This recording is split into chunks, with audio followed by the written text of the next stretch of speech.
Dans cette vidéo, il est question de l'ouverture académique de Johannes Brahms. Je t'explique l'essentiel sur l'œuvre et sur le compositeur. Johannes Brahms est né à Hambourg en 1833. Il était un compositeur important du romantisme et a écrit des symphonies, des œuvres pour piano et de la musique de chambre. Brahms a vécu à Vienne, où il a travaillé comme chef d'orchestre et pianiste. Sa musique combine des formes classiques et des mélodies romantiques.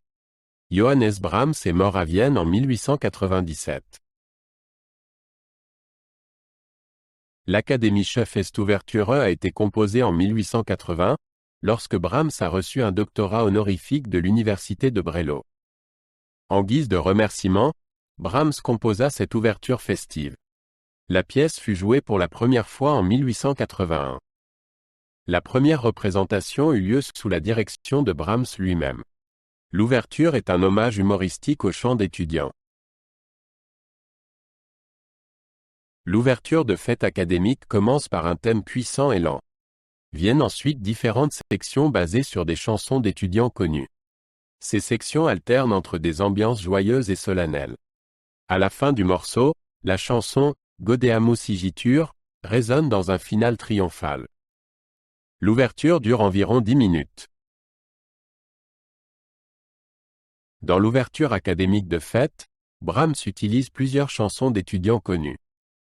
L'un d'entre eux est « Wir hatten Geboe ein stattlich Haus ». Un autre chant est « Fuchslied », traditionnellement chanté par les associations d'étudiants. Le plus connu est « Gaudeamus igitur », qui célèbre la joie de la vie étudiante. Brahms a repris ces mélodies à sa propre manière, avec beaucoup d'art.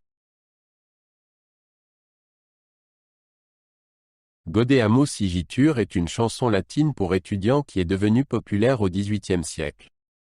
Il signifie « Soyons donc joyeux » et traite de la joie de vivre. Brahms utilise ce chant dans le finale de l'ouverture académique de fête. Il façonne le thème avec des cuivres puissants et une sonorité orchestrale festive. Le résultat est une conclusion triomphale de la pièce. L'ouverture académique de fête montre le sens de l'humour de Brahms. Il l'a écrite comme une réponse facétieuse à l'attente traditionnelle d'un discours de remerciement solennel. Au lieu de cela, il a transposé les chants d'étudiants dans une œuvre orchestrale classique. Le résultat est un mélange inhabituel de sérieux et de gaieté. Cette combinaison rend l'ouverture unique et divertissante. La première de l'Académie Schaffestouverture a eu lieu en 1881 à Breslau. Johannes Brahms dirigea lui-même l'orchestre. Les réactions du public furent enthousiastes et l'ouverture devint rapidement populaire. Elle compte aujourd'hui parmi les œuvres orchestrales les plus connues de Brahms.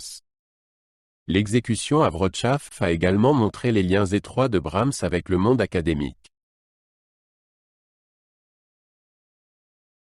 L'ouverture de fête académique est une œuvre importante dans l'œuvre de Brahms. Elle montre sa capacité à combiner des éléments humoristiques et sérieux. L'utilisation de chansons d'étudiants confère à la pièce un caractère particulier.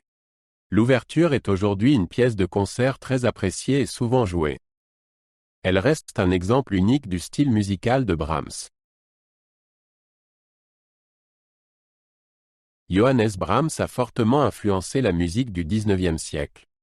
Ses symphonies et ses œuvres pour piano sont considérées comme des chefs-d'œuvre du romantisme.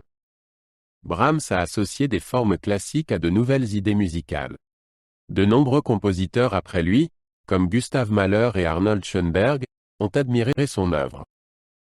La musique de Brahms reste une partie importante du répertoire classique.